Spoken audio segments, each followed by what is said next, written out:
Hi my beautiful bookish friends, I'm Bowen and welcome to my channel. Today we're going to be doing my February wrap up and going through all of the books that I read in the month of February. The first book I read in February was His Human Nanny by Michelle Mills. This story is about our main girl Riley, who has a contract with an alien agency that she cannot get out of, but her time is almost up. But just when she thinks she is in the free and clear, she is contracted for one last job to be a nanny for this alien man, Aegea. Now, Riley has never even changed a diaper a day in her life. She has no idea what she's doing when it comes to being a nanny. But human nannies are in right now. But the guy she's contracted to work for looks like Satan himself. And she freaks out and has a panic attack on day one of the job. But for the term of her contract, she is there caring for his twin infants and getting closer and closer to this man. I gave His Human Nanny 2.5 stars. Now the pacing of this book is kind of all over the place. I get that it's a novella at 126 pages. There was no character development really. She goes from being quite literally afraid of this guy to being in love with him over the space of a very short period of time. I mean, the story was fine, I guess, but it just progressed way too quickly and it was very insta-love, which, considering her initial reaction to this man, this alien man, didn't compute for me. And it was only really a 1 chili pepper on the spice rating. It was there, but it wasn't done well in my opinion. And there was like maybe one scene. It was just average. It was a book that I read, because sometimes a book is just that. It's a book that I read, but I'm never going to think about it again. The next book I read this month was This Poison Heart by Kalynn Bayron. Now this book is about our main character Briseis, who has the magical ability to connect with plants and flowers, and she works in her parents' struggling flower shop. Now Briseis is adopted, and when she finds out that her biological aunt has passed away and left her this giant estate, she goes there with her 2 mums to find out whether or not that she can do anything with this property to help her family's ailing business. And while she is there, she discovers an apothecary and a walled-off garden filled with deadly botanicals that only someone with Briseis' bloodline can enter. While she's there, she also has strangers turning up on her doorstep asking her for elixirs that people used to make in the apothecary, and she is going to find out what happened in this house and what was going on. I gave this book 4 stars. I thought this book was really good, and it was so lovely to see a positive family dynamic in a YA fantasy book, because I find that is just so rare. Briseis was raised by 2 women who she calls Mom and Mo, and it was just such good open family communication, and she shares what she's going through with her parents consistently throughout this book. There's a couple of things that she keeps from them, but a lot of it is like she did not have the opportunity to tell them, but it was just such good open communication with her parents, and I love that. It's so rare to see that in a fantasy book. Either the parents aren't in it or they're shit most of the time. So having their relationship and the family dynamic in this was absolutely beautiful. The references to all the plants and all the flowers was absolutely stunning. Now, I personally don't have a clue what any of these plants look like because I kill every single plant that I touch.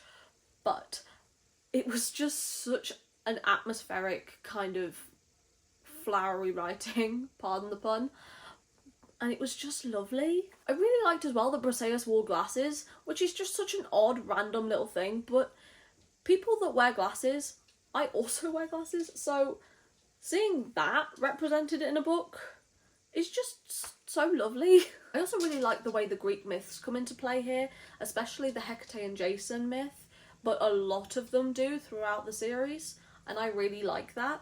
Not in a way that's overwhelming, so if you don't know the Greek mythology original stories, that you're not going to get it, but enough that if you do know it, it's like a good little Easter egg. And the ending of this book was just wild. I absolutely adored it, and I am currently reading the 2nd book in this duology, and I am just in it. I love it so much. It's so good. The next book I read this month was World After by Susan E. Now this is the Fairy Loot edition, and it's very beautiful. And then you have Underneath the Dust Jacket as well, which is just stunning. Now I'm not going to tell you too much about this one because it is a sequel, but I'm going to link my January wrap-up where I reviewed the first one in the description below. Now this book is very much a product of its time. It came out in 2013, so it's about 10 years old, and it's about the same time that those type of YA dystopians were coming out, but nothing is really stand out about this. It's just kind of average, it's just kind of meh. It's about the end of the world, and I don't care. Now this book was really atmospheric, but no amount of world building and no amount of atmosphere can save it from the fact that I don't care about the story and I don't care about the world. I mean, the main characters, Rafe and Perrin, were separated for almost the entirety of this book, and their relationship, if you can even call it that, was the only thing that I gave a fuck about in the first one, and it wasn't even there in this book. So hopefully I can read the third book next month and maybe it can save it. The next book I read this month was The Orc from the Office by Kate Pryor.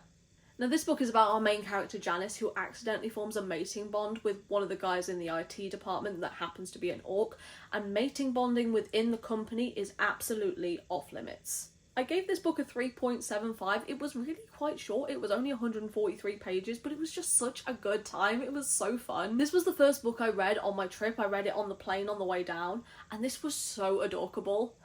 Get it? Adorkable? Because he's an orc. I'm funny. Some of the situations they got themselves in, including how the mating bond was formed, were just so ridiculous, but in such a good way. Our orc, Kent, was just such a big, sweet, soft, gentle giant, and he was such a dork, and he completely won me over, and I absolutely loved him. Janice, however, didn't. First of all, you can't have the name Janice in a book and not think, oh my god, Chandler Bing! Like, I can't hear the name Janice or read the name Janice and not have that thought in my head. I'm sorry, it's just not a good name for a fictional character. I'm sorry to any Janices out there, but you know, right? You know that you get that. So anytime her name came up in the book, I just pictured her as Janice from Friends, and that is not a professional type of person that you would see working in an office. I'm sorry, but it's just not. She was also trying really hard to be professional at this job that she didn't even really seem to like that much, and it didn't really make much sense as to why she was trying so hard to remain professional at a job that she didn't really care about. I also gave this a 3 chili pepper spice rating. It was so sweet and so cute and so hot and so fun. It was just such a good time and just a really cool office monster romance. The next book I read this month was Dirty Little Midlife Crisis by Lillian Monroe. This story is about our main character Fiona, who is a certified hot mess, a 45-year-old divorcee, and her best friend takes her on an art retreat vacation to get away from it all and kind of escape her life at the minute. But at the start of her vacation, the car breaks down, her hotel room is flooded, there's nowhere else for her to stay, and in walks our main love interest, Grant Green. He lives in the local town where they're staying, and he offers up his place for her and her best friend to stay for the duration of their trip. Sparks fly between Grant and Fiona, and she is very hesitant to start anything new with someone because she is fresh out of her marriage and she wants time to work on herself a little bit first, but she cannot deny the connection between her and Grant. I gave this book a 3.75. I thought it was really fun. I also really enjoyed the fact that these characters were a little bit older and in their mid-40s, because it kind of shows that there's no age for starting over and you can do it all again for the first time at any point in your life. This was really fun and some of the scenes in it were really funny. I gave it a 1 chili pepper spice rating, but I just think the ending just didn't work for me. The forgiveness after the third act breakup seemed to come really fast, and the whole relationship, once they actually got together, seemed to go from like 0 to 100 almost so quickly. It was insane. I like that we get different points of view from other people in the book as well. That might work for some people, it doesn't work for everyone, but I liked it. The people that we get the points of view from have books later on in the series as well, and for me that encourages me to pick up more books in the series and read more from these characters' points of view.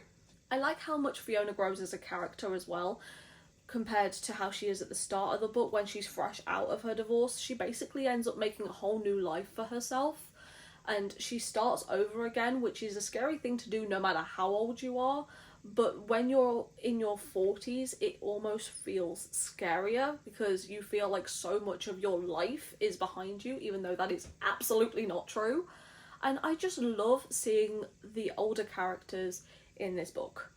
I say older, she's 45. I'm 31. Like, that's not old. Don't disagree with me. Don't be rude. The next book I read this month was Gale's Family by Ruby Dixon. Now, this book is a novella in the Ice Home series, which is kind of a companion series to the Ice Planet Barbarian books. I finished all the Ice Planet Barbarian books last year, and this year, and towards the end of last year, I've been starting on the Ice Home series. And this is just a small little novella in there about Gale, who is in both. She goes from the Ice Planet Barbarians section to the Ice Home section. And in this book, she adopts one of the characters that we meet in book 1 in the Ice Home series. I'm not gonna go too much into detail because I don't want to spoil the series for those people that haven't read it. But, like, honestly, the Ice Planet Barbarian series is 19 books.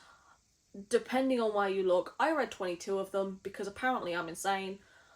And then the Ice Home series is 17 books. It's a lot. Okay, like, it's a lot. I read a lot of Ruby Dixon last year.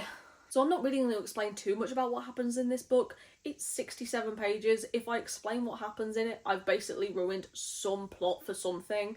But it goes very much into the process of adoption. Because Gale's one of the elder people in the tribe, all the other women that were abducted were in their 20s. Gale is in her 50s.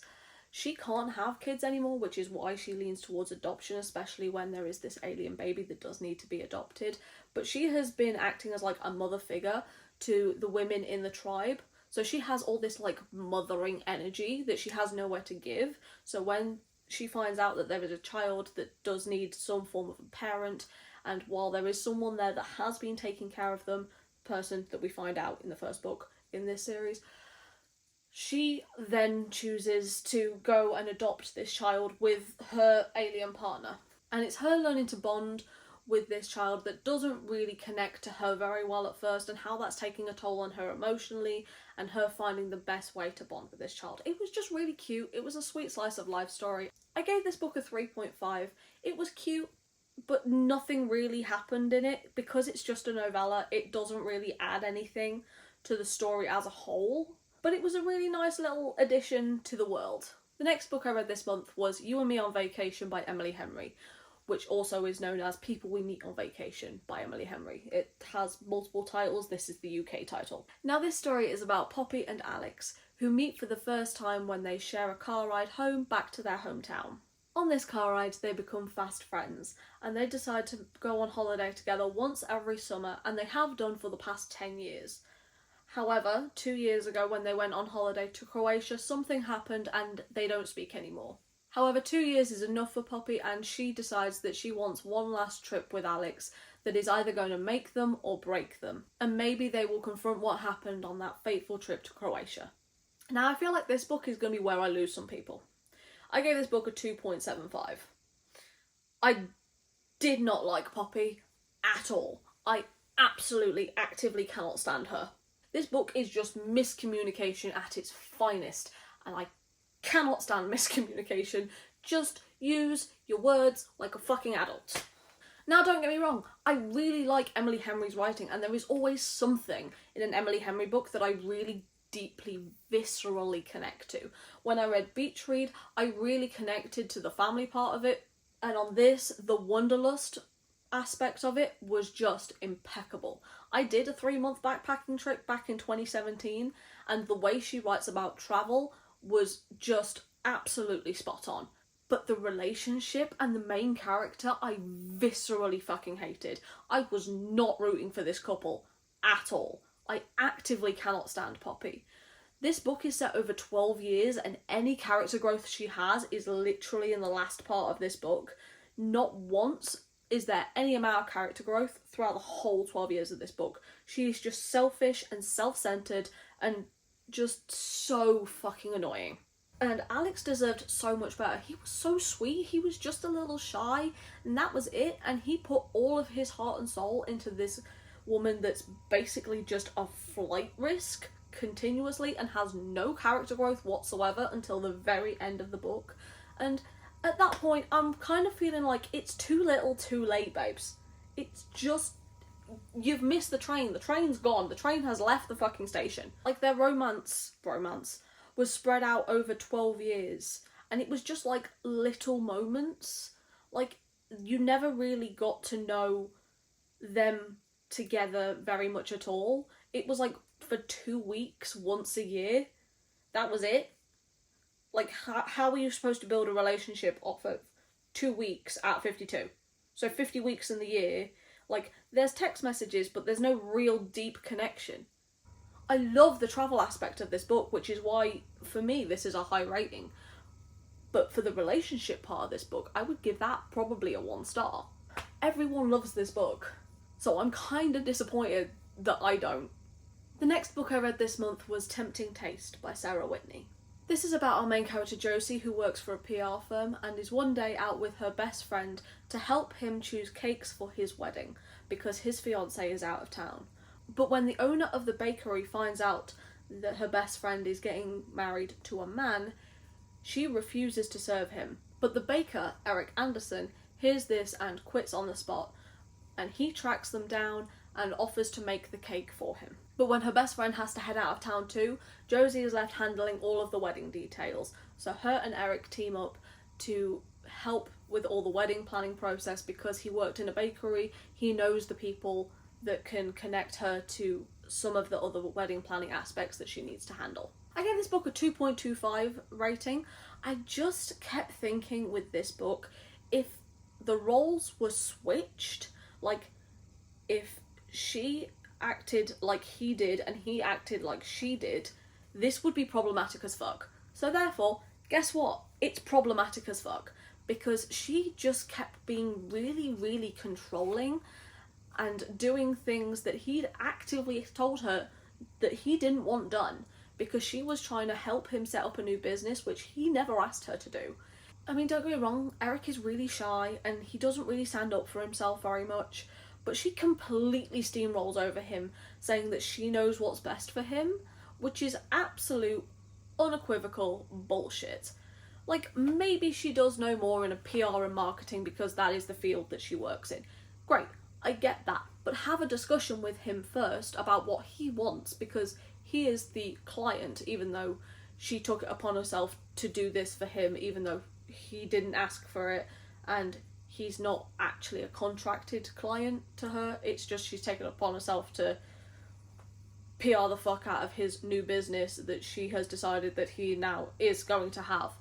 Even though, yes, he wanted that, but he wasn't ready. This whole thing just kind of gives me the ick. I gave it a 2 spice rating, like, the spice in it was fine, but just the whole dynamic of this book, no. Just no. The next book I read this month was Before the Coffee Gets Cold by Toshikawa Kawaguchi. I have absolutely butchered that name. I am so sorry. I'm going to try that again.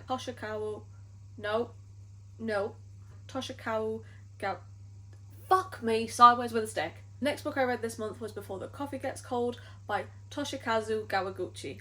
I'm so sorry. This story is told in 4 vignettes of a small coffee shop that allows its patrons to travel in time to a period of their choice, but only until the coffee goes cold. The people that visit this coffee shop travel in time to see their partners, or their children, or their family members. This was a really cute, cozy, time travel kind of story. I gave this book a 3.5, and I'm just kind of finding out that the cozy genre is just not my vibe. Like, I get it, if you really love cozy type of stories, then this book will be for you, because I gave Legends and Lattes the same rating and it's kind of the same vibe, but it just doesn't really work for me. These vignettes are like intertwining novellas almost. The way that they're told is really well done, and it was just really sweet and really cute and really wholesome, but for me, I liked the message of the story, but nothing really happened. It was just a story that was about this message. The next book I read this month was Saving Veriko by Victoria Evelyn. This story is about Lily and Veriko is supposed to liberate the kidnapped humans one of those humans being Lily, and he manages to liberate them, but he doesn't manage to get them to safety. But when Lily and one of the other girls manages to get away, they run off into the woods together, but something happens and her and this other girl, they get separated. Lily is off living in the woods for a while, and she happens upon Verrico when he literally falls from the sky. And then it's about their journey to get to safety.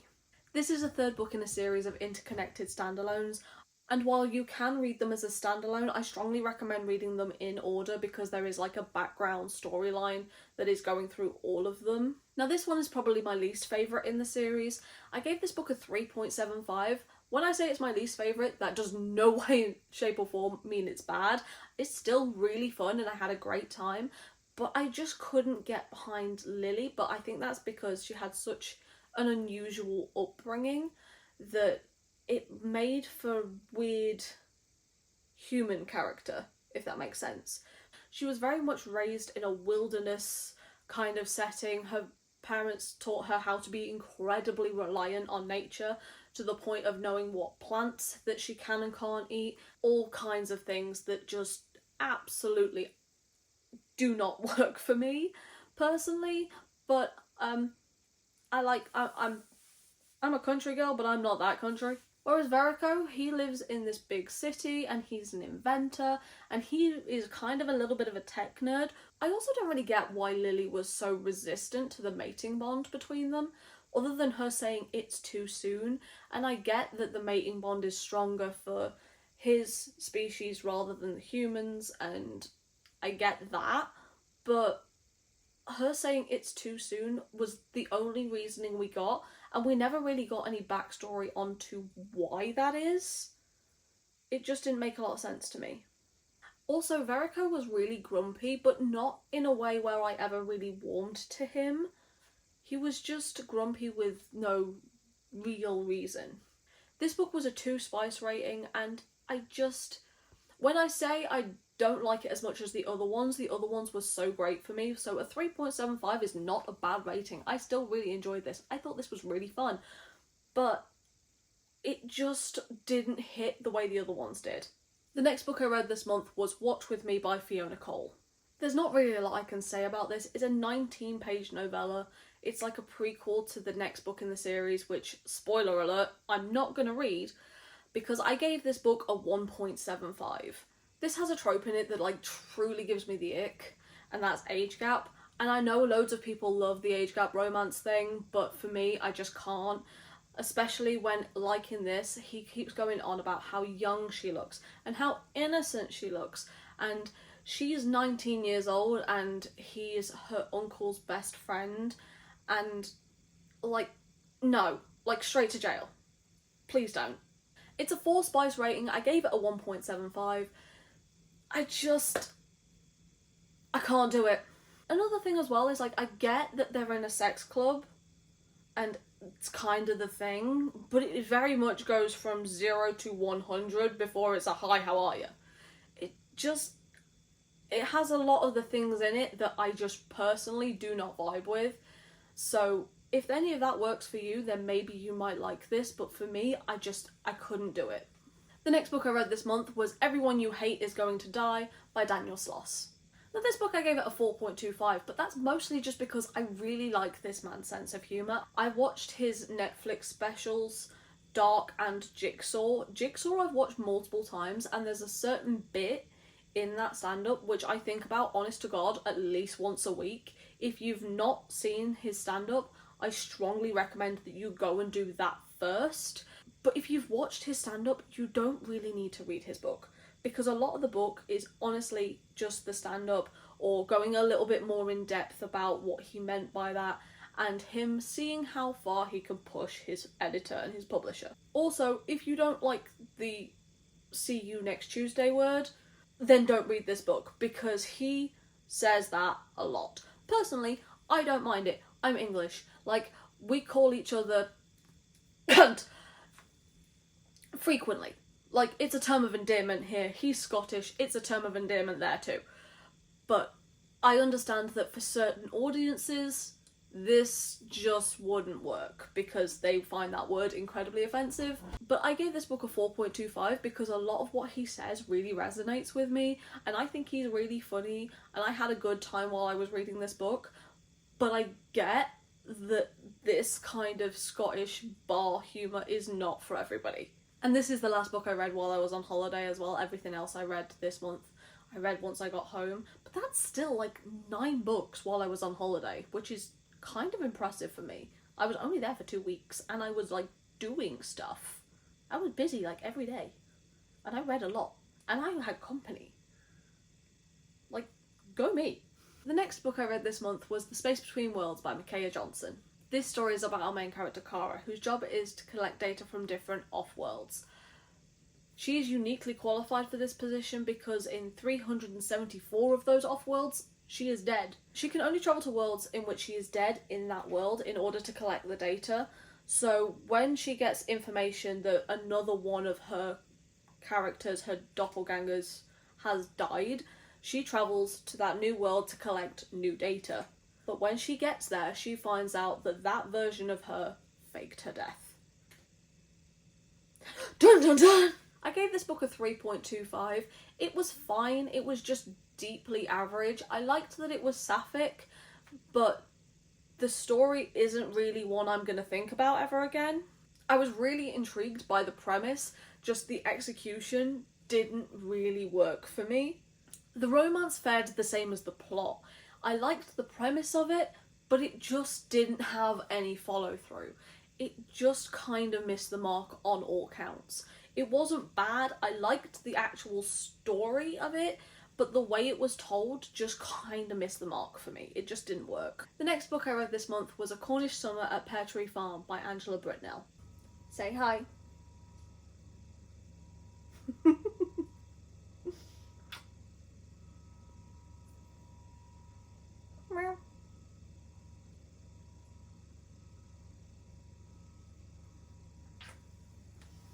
This story follows our main character Nessa, who is just trying to keep her parents' pear tree farm and caravan park afloat, which is really struggling at the minute.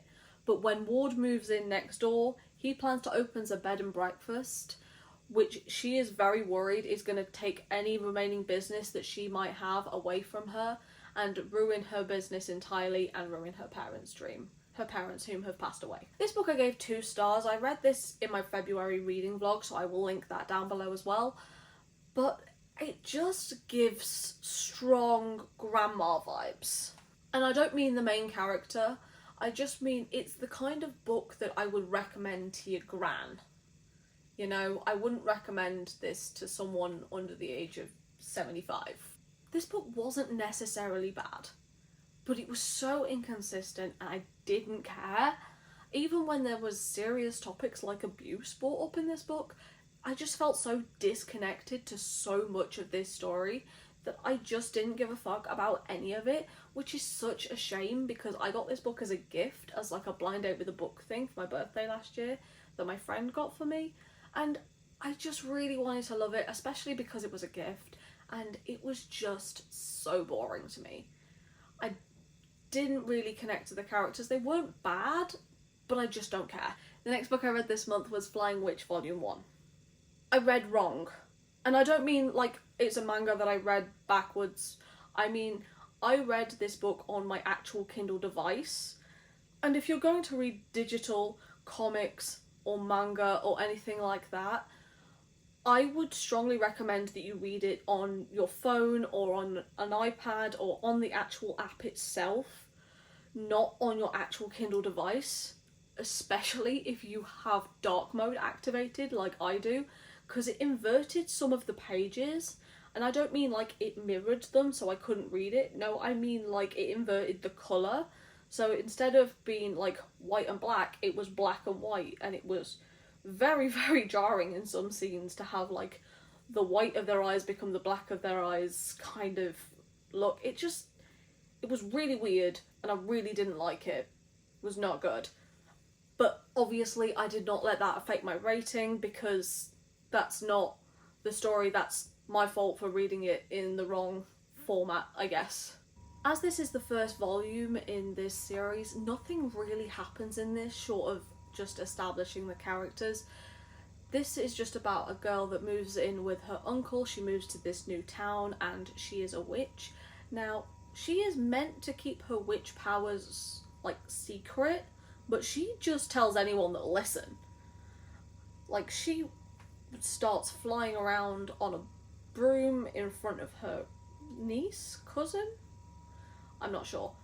Like, the story, what there was of a story, didn't really make a lot of sense. The characters' motivations didn't really make a lot of sense. I think it's just like she wanted to make friends, but it was just a little weird. I gave this book a 3.5. It was cute, but nothing happened. The next book I read this month was a reread, and that was With You Forever by Chloe Leese. This book follows Rooney and Axel. Now, Rooney's best friend Willa and Axel's brother Ryder get together in the first book, and this is book 4 in a series, so that's how these two know each other. So they've met already before this book starts. So I strongly recommend reading it in order. You don't have to, but like, you should, because these books are great. I mean, so far I've read all of the ones that are currently out. I have pre-ordered book 6, and book 5 is my personal favourite, but I still really love this book. Axel and his family own this big house up in Washington State that they like timeshare together, and on Axel's time there, he is going to use this time to fix up that house. But the house itself actually does need quite a lot of work, so when he has his friends that are contractors come and assess how much it's going to be, he doesn't have the money. However, his uncle left him a vast amount of money in his will if he was married.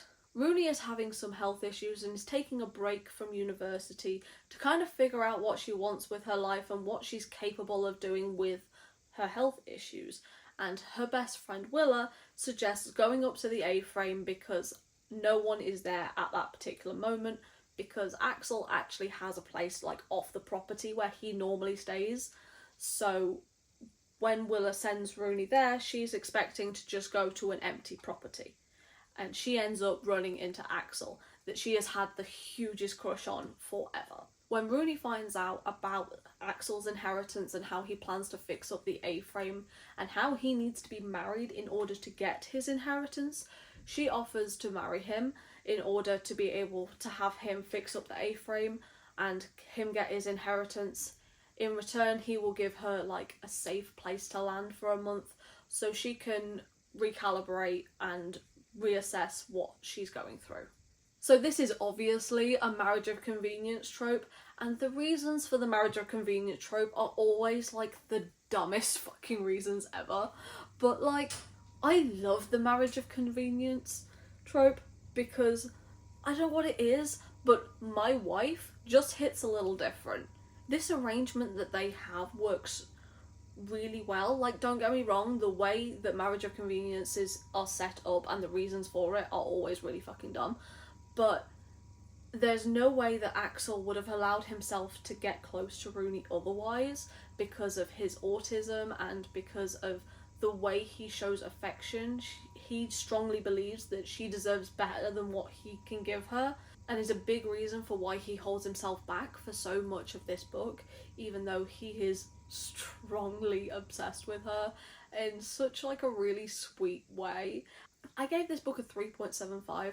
These books are really good and they do representation so well.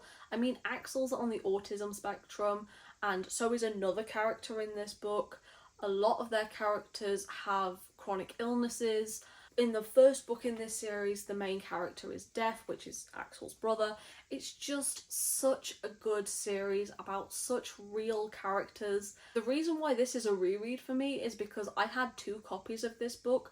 I got the indie published version as a Christmas gift, but then I bought the traditionally published versions and they weren't the same height, and that bothers me.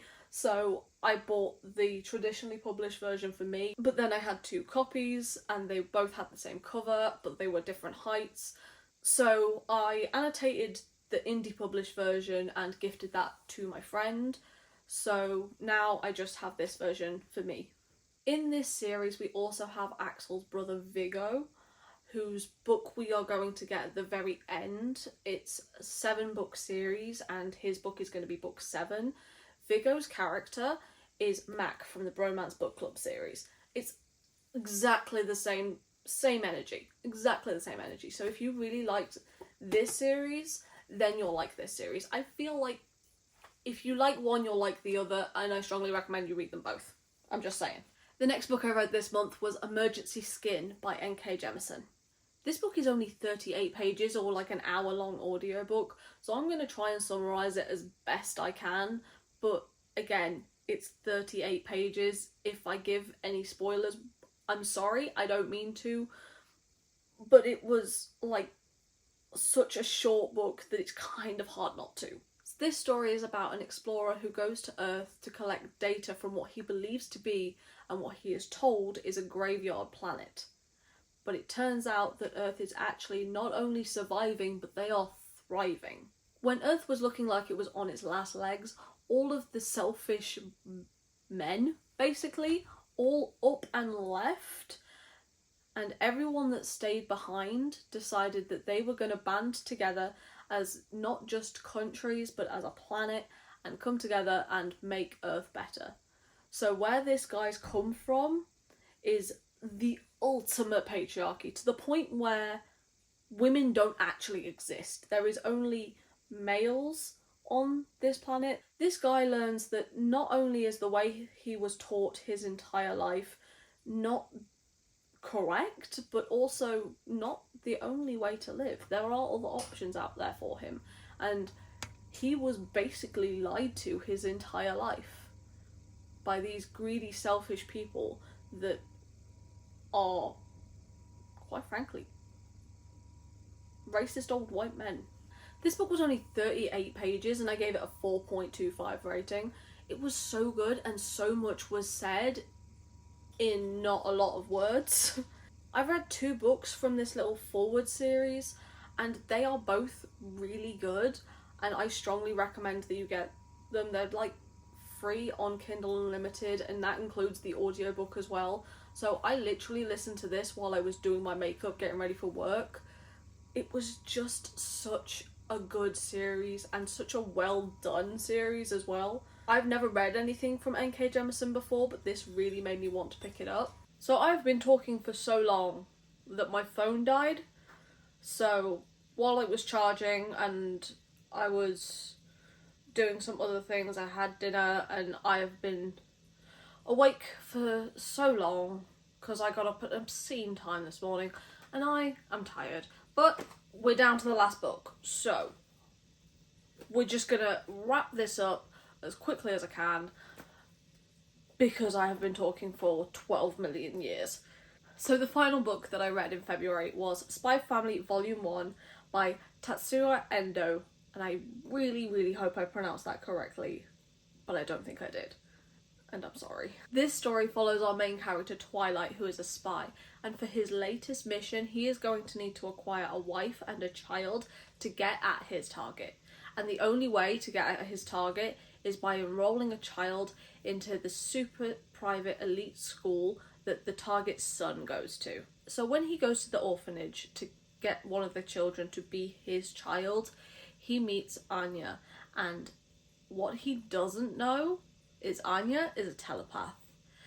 And then it turns out he also needs a wife, and there is someone who is in need of some help, and they end up helping each other. And what he also doesn't know is that she is an assassin. The only ones out of this little family that know what each of them are is our small little bean Anya, and oh my god, we love her. So we have a telepath, an assassin, and a spy. And other than the little girl, who is like maybe 4, like none of them know about each other. And this is just so damn good. I gave this book a 4.75. I always kind of thought that manga might not have been for me, because I've only ever really read like volume 1, but I'm not really that gripped by volume 1 that often, because it doesn't do anything to introduce the story, it just introduces the characters, and only barely. So I was there thinking maybe it's not for me because they do these big long series that are like 20 plus books and 20 plus volumes or whatever. But I never really seem to get into volume 1, and if I can't get into volume 1, I am not going to go out and spend my time and my money on the rest of this series. However, Katie Colson has been banging on about this book for as long as I've been watching her, and she's right. I shall never doubt our Queen Bunny ever again. She's absolutely right. This was immaculate. This was immaculate. The only thing that brought it down a 0.25 star is one of the teachers, I guess. His little running joke, it was kind of overplayed, but that is the only criticism I have. The artwork is stunning. Anya is precious and must be protected at all costs. This first volume did such a good job at introducing the characters, progressing some form of a plot and introducing us to that plot, and make me want to keep reading. Fortunately, when I got this, I got like a box set, so I have the first 7 volumes, and best believe I am 100% going to be continuing that very, very soon. I cannot wait to read more of this series, and it is the best manga series that I have read ever. So that's it. That's all 18 books that I read in the month of February. Let me know in the comments below whether or not this is the type of wrap up that you like to see, and whether or not you would prefer it if I didn't do the synopsis and just did my thoughts and opinions and then listed the book's Goodreads page in the description instead of having me say the synopsis and make this video way too long, because I always feel like I'm not doing a good enough job at describing the synopses, or I'm just reading the Goodreads page to you, which realistically you can go and do yourself, and they probably describe it a lot better than I do. So let me know down in the comments, or just pop a comment and say hi. But for now, thank you so much for stopping by. It's been lovely having you, and I hope to see you in another video coming very soon. Bye.